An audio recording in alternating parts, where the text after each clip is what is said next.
Lo que es importante en un traslado, sobre todo para quienes van a trasladar abejas pronto o cuando empiecen, es que siempre tiene que hacerse de noche, ¿no? De noche o de madrugada, sin sol. Las abejas producen mucho calor, al encerrarlas va a subir la temperatura. Han aparecido a veces, hemos visto casos de brotes fuertes de virus parálisis crónica después de un traslado mal hecho. Por ejemplo, si son traslados largos, traslados de 5 o 6 horas, está bueno usar entretechos de transporte.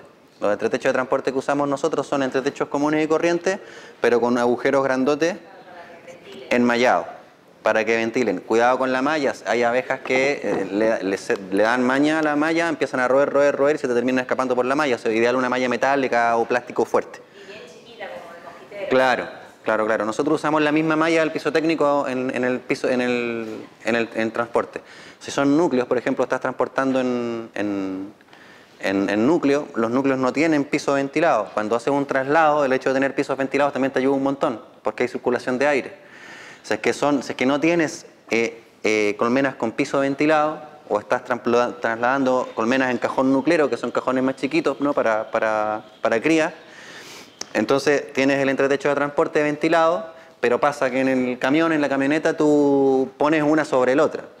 Entonces lo que usamos es que hacemos el primer piso de colmena, ¿cierto? Con el entretecho ventilado, y sobre ese primer piso ponemos un par de palitos de 1 por 1. Entonces levantamos y ponemos arriba de esos palitos la otra hilera de colmena, de manera tal que va a circular el aire. Evitas asfixia, evitas recalentamiento. Y al final amarras todo y puedes viajar varias horas. En general, lo que recomendamos siempre es que la distancia máxima de un traslado sea aquella en la que tú puedes cargar y descargar dentro del mismo lapso de oscuridad. Eso igual son hartos kilómetros, son traslados largos. Ayer cuando fuimos a ver las colmenas, como son colmenas más o menos nuevitas, no tenían casi movimiento. Ya casi que se podían encerrar. Y después podías viajar prácticamente toda la noche y ojalá antes del amanecer estar destapando piquera, porque de esa forma la salida de las abejas es paulatina y tranquila. Si tú descargas a las 12 del mediodía, abres piquera y se confunden. Igual también hay que entender que las abejas reaccionan de forma distinta dependiendo de un montón de factores, de temas genéticos, de raza fundamentalmente. Pero tienes 3 alternativas. La primera es 1 metro por día, que funciona muy bien cuando son 20 metros y no tan bien cuando son 400. La otra es triangulación, 5 kilómetros, deja una semana y después vuelven entonces se orientan en este lugar y después que se orientaron acá, las vuelves a mover y localizan su nuevo punto. Esa es otra y es la que menos abeja pierde. Y la otra es que la usamos, aguantarnos hasta que sabemos que viene un frente de mal tiempo de varios días, que no van a salir. Claro, 2 o 3 días sin salir, entonces es ideal. Esa noche, antes de que empiece o que cuando ya está empezando, tú sabes que viene, tú haces el movimiento. Las abejas están encerradas 2 o 3 días y se pierde mucha menos, como que hacen un reseteo de la ubicación. Entonces, eso básicamente con los traslados. ¿Sí? Entender que hay que evitar. En Chile pasa mucho que los apicultores quieren demostrar, entre otras cosas, que tienen mucha fuerza. Entonces, te agarran la cámara de cría y se la ponen al hombro y se van con las abejas o se la apoyan acá. Y claro, cuando tú mueves bruscamente un cajón, se genera un golpeteo de marco. Lo mismo en la camioneta, si vas por un camino de tierra y está con mucho bache, este golpeteo te mata muchas abejas y te puedes cargar la reina. Entonces los movimientos tienen que ser como que están trasladando recién nacidos. E idealmente nosotros siempre intentamos, aunque tú te puedas la colmena, ojalá, si es que es posible, agarrarla entre 2 nomás. Y nunca hacer esto. Y si la agarras tú, si la vas caminando tú, no apoyártela en el cuerpo. Porque al apoyártela en el cuerpo se genera un bamboleo que no se genera si es que amortiguas con los brazos. Entonces la trasladas con los... con los brazos, no apoyada en el cuerpo. Son todos pequeños tips que tienen que ver con el bienestar animal, que para nosotros es súper importante. La carrocería de la camioneta va así, ¿no? Y la colmena va así, nunca así. Porque si el vehículo avanza así y tú pones la colmena atravesada, el golpeteo es espantoso. Entonces, tiene que ir en la línea del vehículo. Tú podrías trasladar algunas colmenas sin ventilación, aunque sean 3 horas o más, en el caso de que tú tengas, por ejemplo, un núcleo que tiene 4 o 5 marcos en una cámara de cría que tiene espacio de 10. Entonces ahí hay aire, hay oxígeno suficiente como para que esa colmena pueda respirar durante el viaje. El traslado hay que hacerlo idealmente cuando la colmena está liviana y en un solo cuerpo. Entonces esa es la respuesta. Y eso es normalmente en invierno, otoño, inicio de primavera. Porque hacer traslados con colmenas en dos cuerpos o sea, pesa un montón, ya tienes que empezar a asegurar, si va a trasladar en 2 cuerpos tienes que asegurar los 2 cuerpos con unas latitas, unas chapas acá para que no se te deslice. Porque, sí, entonces cuando nosotros pensamos en dónde vamos a instalar las colmenas, vimos temas que son relevantes en el sentido de exposición al sol, ¿no?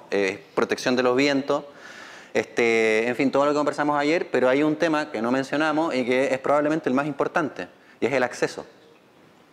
El acceso.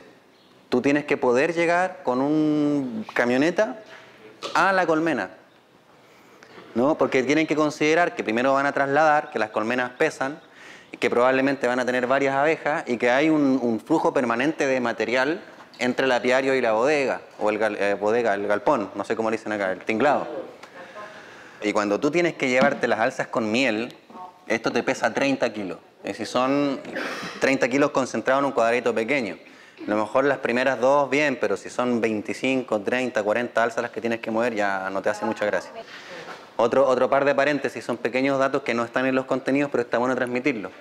El tema del propóleo, la malla propolera que va sobre el alza superior y bajo el entretecho. Les recomiendo usar entretecho. En el norte usan mucho lo que le dicen techo americano, que es un solo techo sin entretecho ni nada, una tabla arriba es terrible. O sea, si ya les cuesta regular temperatura, le saca el entretecho y es mucho peor. Entonces, usar entretecho. Nosotros ponemos la malla propolera, a los entretechos nosotros les hacemos 2 agujeritos. Está bien uno en el centro. Nosotros en general trabajamos con 2, uno en las esquinas, ¿no? Diagonales opuestos. Eso también muchas veces nos permite visualizar más o menos de qué tamaño es el bolo sin necesidad de abrir la colmena. Si tú ves densidad de abejas en un agujero y no en el otro, quiere decir que tiene seguramente cerca de la mitad poblada. Si ves en los 2 agujeros, quiere decir que está más o menos la cámara de cría poblada. Si no ves en ninguno, ayuda a la circulación de aire. Las abejas circulan por sobre el entretecho también, y nosotros cuando nos vemos en la necesidad de alimentar, lo hacemos acá arriba. Entonces podemos hacer alimentaciones de emergencia o de sostén, ¿no? En el caso de que se hayan quedado sin alimentación, nosotros hacemos alimentación de sostén, es decir, mantenemos a la familia con la dosis necesaria para que no muera en tanto el ambiente es capaz de sostenerla. Si el ambiente no es capaz de sostenerla, la sostenemos nosotros y alimentamos sobre la entretapa para evitar que pierdan temperatura. Nosotros usamos un sistema que no está bueno porque genera basura, que tenemos que ver cómo lo resolvemos, pero existen unos alimentadores de entretecho que no están en América Latina. Como no están, usamos una bolsita, esa bolsita tú la rellenas, la acuestas acá y con una aguja le haces unos poquitos agujeritos por arriba, la abeja sube, mete su lengua, succiona todo. Entonces tú estás alimentando sin enfriar, sin incorporar humedad, con un marco alimentador que incorpora mucha humedad, se ahoga mucha abeja, protegiendo el alimento de los factores ambientales. Por ejemplo, hay un alimentador que es de piquera, el Boardman, que se enchufa acá en la piquera. Ese alimentador tiene la dificultad de que al estar expuesto al clima, o sea, mucho sol, te puede fermentar rápidamente el alimento, se va a estropear, les va a dar indigestión a las abejas. Mucho frío, se te puede separar los sólidos de los líquidos, la fructosa o la miel, y entonces van a comer una parte del alimento muy concentrada y otra parte líquida que también les puede provocar diarrea. Entonces, alimentar sobre el entretecho tiene todas las ventajas y ninguna de las desventajas. Entonces, eso solamente lo puede hacer con entretecho. Esa es una de las razones por las que también nuestros entretechos son más altos. Tanto para el aislante térmico, como para que cuando pones la bolsita no se aplaste con el techo y se te revienta todo. A la malla propolera que va bajo el entretecho también le hacemos los agujeros, la agujereamos, ¿no? Coincidiendo con los agujeros de entretecho, entonces pese a tener la malla propolera, la abeja puede seguir circulando y además también le permite muchas veces propolizar por abajo y por arriba, ¿no? Y la malla propolera la puedes tener puesta todo el año. En general las abejas van a producir propóleo fundamentalmente en primavera y en otoño. Son los momentos en que más produce propóleo, cuando está concentrada en la miel, en la mielada, muy poco. Pero no pasa nada si queda con la malla. Nosotros en general tenemos las mallas puestas y cuando se llenan las sacamos y las reemplazamos. Y así vamos. Pero los momentos en que realmente ya están recolectando propóleo, primavera, otoño, ¿no? En primavera tiene un uso más como desinfectante y en otoño tiene un uso más de pegamento. Lo usan para sellar las ranuras donde se les mete el viento. Piquera, o sea, tú no le tapaste la piquera, te la cierran toda y te dejan un huequito así para... Son espectaculares. En cuanto al polen, el polen se captura antes de su ingreso a la colmena, ¿no? Por eso se venden, por ahí trajimos un poco para hacer un preparado. Por eso se comercializan estas pelotitas, ¿no? Si recolectar polen no está mal, pero tampoco está bien. Es decir, el polen es la proteína de la colmena, ¿no? Es su principal fuente, no solo proteica, sino que bueno, nutricional en general, minerales, vitaminas, proteínas, aminoácidos, todo está contenido en el polen y necesita consumir enormes cantidades. Entonces, cuando tú cosechas polen de una colmena, le estás cortando el ingreso del elemento más vital. Además, las trampas poleneras, hay dos modelos, dos tipos fundamentalmente, que son el de piso y el de piquera. Vamos a hablar del de piquera, que es el más común. Es una trampa, ¿no?, que hace que las abejas pasen a través de una malla. Esa malla es un circulito que hace que la abeja quepa apenas, entonces tiene que esforzarse para entrar. Entonces cuando logra pasar, las pelotitas de polen de las corvículas se le sueltan, caen a través de una malla más chiquita y quedan capturadas en una cajita. Y el tema es que las mallas también dañan a las abejas, por ahí alguna pierde una patita, no solamente la bolita de polen, las alas, y estás cortando el ingreso de alimentos. Polen sí, pero solamente se pueden utilizar trampas de polen en colmenas de doble cuerpo ya desarrolladas. La colmena que todavía no está plenamente desarrollada necesita desarrollarse, necesita enorme cantidad de proteínas, vitaminas, tal, para poder llegar a ese desarrollo. Una vez que la colmena desarrolló el doble cuerpo, el doble nido, recién ahí podemos cosechar polen sin generar un impacto negativo tan grande. Y un máximo de 5 días puesta la trampa para 10 días de descanso. Entonces eso quiere decir que tú puedes tener una trampa de polen para 3 colmenas. Entonces 5 días de puesta, 5 días de descanso, o sea 10 días de descanso mínimo. En general yo cuando lo hago la coloco 5 días en la temporada. Entonces en un apiario hay 5 días que se cosecha polen y después se va a otro apiario y ya está, y en ese no vuelve. Y en general el polen, por ejemplo, yo no comercializo polen, nosotros cosechamos pequeñas cantidades de polen para las abejas. ¿Por qué? Porque hay muchos preparados, sobre todo, por ejemplo, para combatir Ascosphaera apis o para recuperar un colmenar después de un ataque de nocemosis, que son enfermedades que tienen que ver con desnutrición, en que para nutrir usamos polen. ¿Qué mejor que sacar el polen de la misma producción? Entonces, de alguna forma, las colmenas más fuertes subsidian con una porción de polen a las colmenas que van teniendo algún tipo de problema digestivo. Porque tú puedes tener una colmena ingresando polen a niveles sobrenaturales, o sea, 500 gramos por día, y luego cuando termina la temporada la revisa y no tiene polen. Se lo comió, se comió medio kilo diario y estuvo así, es impresionante, impresionante. Cuando tú cosechas el polen es súper importante también entender que tiene azúcar y tiene proteína, y un porcentaje de humedad altísimo, eso se te echa a perder a una velocidad así. Entonces, claro, máximo tienes que cosecharlo a los 5 días, ¿no? Pero si es que ves que va a haber una bruma matutina una llovizna. Claro, porque sí, lo vas al apiario, sacas el polen y directamente al congelador. Y lo puedes mantener congelado, frisado o deshidratado. Para deshidratarlo, lo ideal, si tienes la posibilidad de tener un deshidratador eléctrico con control de temperatura, es darle 2 tandas de 4 horas a 38 grados. 2 tandas que no sobrepase los 40 grados. En general, no hay, o sea, ningún producto de la colmena debe ser sometido a más de 40 grados. A ningún producto de la colmena. Todos los productos de la colmena sobre 40 grados pierden progresivamente absolutamente todas las propiedades. Sí. 2 tandas de 4 horas a 38 grados. Entonces el polen no tiene que quedar duro como un grano de arena.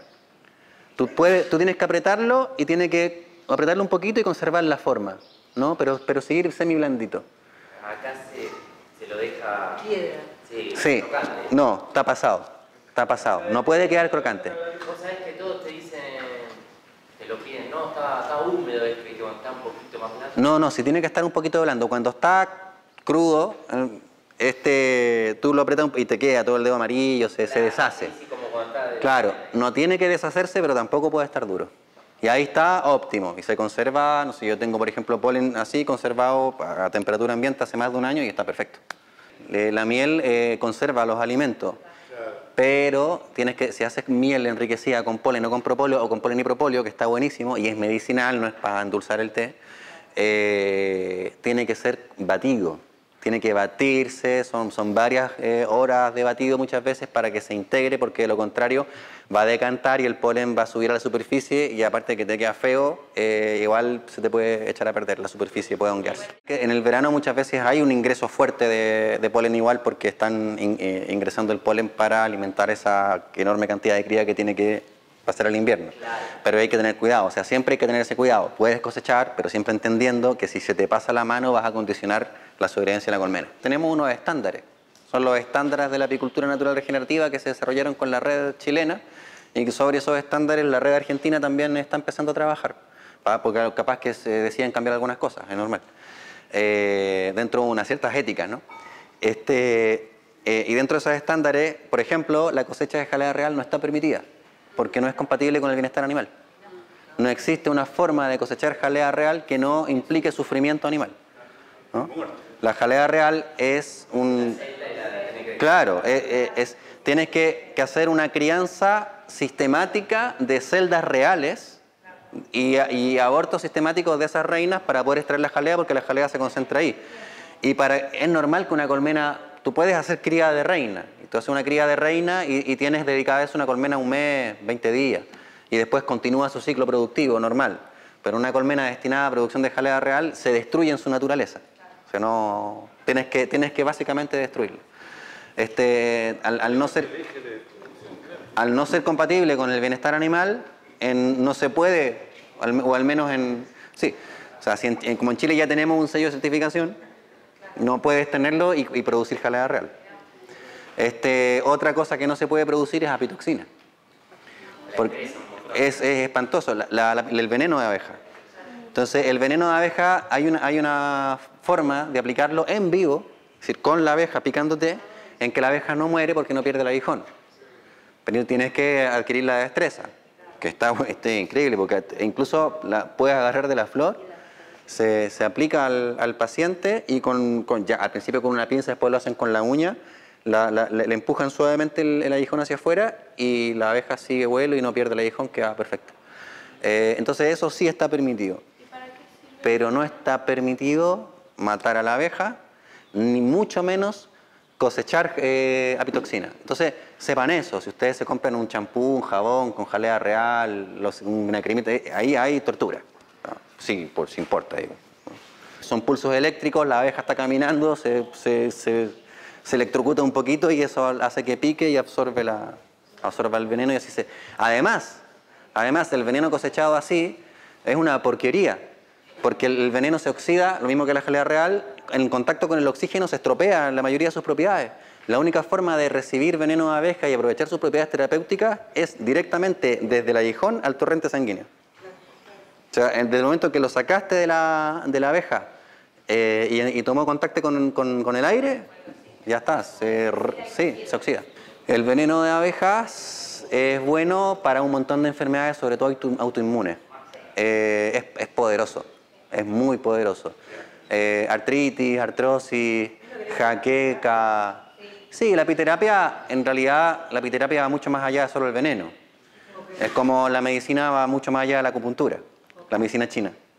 Tiene que ver con el uso del veneno, del propóleo, del polen, de combinaciones.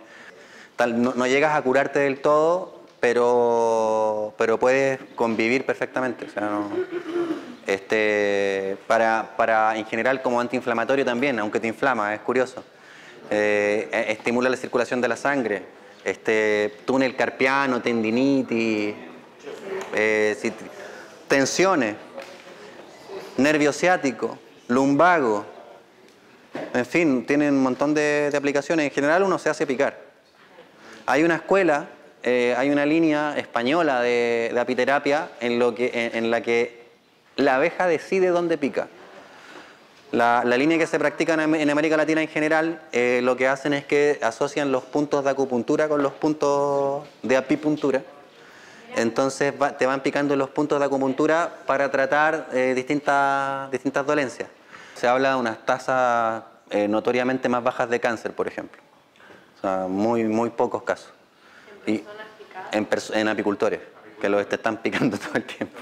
Ahora, trabajar con veneno de abeja es muy delicado, porque pueden haber una reacción alérgica. Ayer hablábamos de las meliponas, abejas sin aguijón nativas de América, que son las abejas que trabajaban los antiguos pueblos, los incas, los mayas. Las escupe fuego, que te escupen ácido fórmico. Entonces no te pueden picar, no te pueden... Una melipona, claro. Y nos pasó este año en Pucón, con las colmenas de Pucón, que al principio mi hermano me decía, que le empezaban a arder los ojos y se le quedaban rojos. Y me decía, al principio me preguntaba si había aplicado ácido fórmico, no sé. Y yo decía, me está cargando. Hasta que un día me pasó a mí y sentí una quemazón. Entonces, va a llegar el día en que estas abejas van a aprender a escupirnos veneno y ni careta nos va a servir. Y otra melipona que te corta el pelo. Claro. Que me hablaron de ella en Jujuy y me dijeron el nombre, me acuerdo, y me dijeron, no, pero ella no te pica, pero te corta el pelo, y vienen y todo, y te corta. Claro, yo pensé que me estaban cargando, y después cuando lo vi en Chile la última vez a Jairo, se lo comenté, y me dijo, sí existe, tal, la conocía. Pero con el dato adicional de que no solamente te cortaba el pelo, sino que por alguna sustancia que ella producía, allí donde te cortaba el pelo no crecía más. Porque las que yo conocí, la Yateí, por ejemplo, yo conocí dos meliponas en Jujuy, son muy chiquitas. Entonces no te pican, pero estás en medio de una nube de bichitos enfadados. Entonces si esa nube, son hermosas. En la Yateí tienes por ejemplo, un tronco gigante que te encuentras y hacen una trompita, como una especie de cera o celulosa, una trompita que sale del árbol y esa es su... es bellísimo. Los mielatos son mieles que provienen o de fruta directamente. Claro que, por ejemplo, por ahí vienen las avispas y muerden la uva y las abejas vienen después. La abeja no puede romper fruta, pero una vez que está rota va. Y puede, si es una gran cantidad, puede hacer una miel de ahí que se llama mielato. El mielato es miel, pero es miel de origen no floral. Es decir, por ejemplo, eso de los pulgones pasa mucho. Un mielato muy famoso en Europa es el de encino, el de roble. En Chile también hay un mielato de encino. Entonces el encino es atacado por un pulgón y nosotros hace unos años estamos con un mielato que nos tiene vueltos locos, porque está bueno, pero es incosechable. Porque tiene una densidad tal que tú lo puedes tener 3 horas en la centrífuga y no sale. Es desesperante. Pero resulta que tiene una riqueza mineral increíble. Y ese es por un pulgón también. En el caso del guaye, es un mielato de Nothofagus, el pulgón hiere la base de la hoja y eso suelta una resina y la abeja hace directamente el mielato de esa resina. En el caso del encino, el pulgón procesa la resina, la excreta y la abeja hace una miel de la excreción del pulgón. Es una mielda. ¿De cómo lo elaborar? En general se dice que los mielatos son más oscuros, pero por ejemplo el mielato de Nothofagus es clarísimo. La norma internacional diferencia el mielato de la miel no por color ni por densidad, sino por conductividad eléctrica.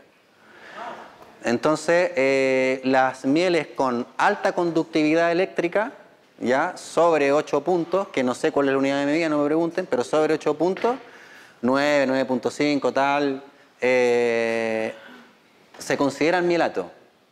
Y ya está. Mieles florales de Chile tienen conductividad de mielato. Pero si tú le aplicas la norma internacional, no son mieles sin mielatos, piensa que son de árboles. El mielato de Nothofagus tiene una conductividad eléctrica altísima. La conductividad eléctrica aumenta en la medida que aumenta la carga mineral de la miel. Mientras más mineral tiene, mayor conductividad. Entonces, claro, tú luego puedes hacer los análisis que son cada vez más caros de qué mineral es específico. Pero un análisis de conductividad es barato y te puede permitir saber si tu miel es rica o pobre en contenido mineral. Cuando la colmena está saliendo del periodo de receso, ella cuando empieza a hacer cera empieza a hacer muy de a poquito, como que empieza despacito. Entonces muchas veces cuando la colmena está saliendo y está haciendo cera, entonces te está diciendo quiero crecer, pero está haciendo poquita, ahí tú le puedes poner la primera o las primeras 2 marcos vacíos, le puedes poner la lámina completa. ¿Por qué? Porque está trabajando lento y muy de a poquito. Una vez que agarró vuelo, ya está. No hay una diferencia. Cuando tú trabajas con media lámina o tercio de lámina, te olvidas de comprar cera estampada para siempre porque puedes darte perfectamente vuelta con todo lo que vas produciendo. Claro. Con la misma, que vas ciclando, no la estás mezclando con la parafina, con la cera contaminada del mercado y empiezas a ciclar tu propia producción. Y no te afecta pero ni en medio gramo, comprobadísimo. Porque es probablemente la mayor inversión que hay que hacer todos los años. Cera estampada. El mito dice que si es que tú no le pones el hexágono tamaño obrera, te va a hacer hexágonos tamaño zángano porque son idiotas profundas. Pero eso no tiene sentido, porque las abejas es un organismo que se autorregula. Si no se autorregula es porque tiene un problema genético. Entonces la colmena, y ahí les contaba ayer, cuando tú tienes una colmena que le pones lámina completa y estás en periodo de primavera, en periodo de zángano, y tú escuchas una conversa así y vas y le pones media lámina, un tercio de lámina, lo vas a poner en el nido y te van a estirar todo de zángano. Claro que sí. Y te va a querer matar. Porque no tiene... Pero es porque no tiene espacio para zángano, entonces aprovecha y no hay ningún problema, porque ella va a elaborar la cantidad de zángano que necesita para termorregular y fecundar las reinas vírgenes y todo. O sea, entonces, al principio te va a hacer una tanda de zángano, pero al principio. Claro, ahora si te sigue haciendo zángano ya es otra historia, es porque tienes una reina sanganera mal fecundada, pero eso no tiene nada que ver con la media lámina, eso tiene que ver con la fecundación de la reina.